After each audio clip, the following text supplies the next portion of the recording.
Ang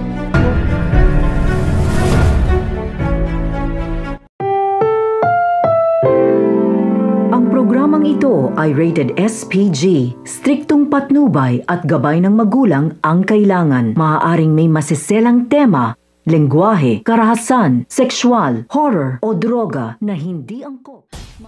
Nagkausap nga ang magkapatid na si Giselle at si Doc Tanyag at nabalita na nga ni Giselle na nag-resign na nga raw ito nga si Eric at nanghihinayang nga siya dahil maganda pa nga raw ang performance na ipinapakita nga nito sa trabaho nga nito. Subalit taliwas naman nga ang sinabi nga nito ni Doc Tanyag dahil na nga rin sa wala nga raw itong bilib dito at hindi siya nagtitiwala kay Eric. At napaisip nga ito nga si Giselle sa sinabi ng kanyang kapatid habang si Eric ay tinatrabaho naman nga ang pakikipagsanib pwersa kay Moira dahil siya nga ang tutulong upang makalaya nga ito at bibigyan niya nga raw ito ng pera upang sa gayon nga ay magbalik nga ito sa Apex at siya nga papalit dito nga sa kanya. At sinabi nga nito ni Zoe kay Dax na kung maaari nga raw na tumistigo nga siya dito nga sa kanya ina upang matulungan na nga na makalaya nga ito at gagamitin nga nito ni Zoe ang pagmamanipula dahil gusto nga siya nito ni Dax.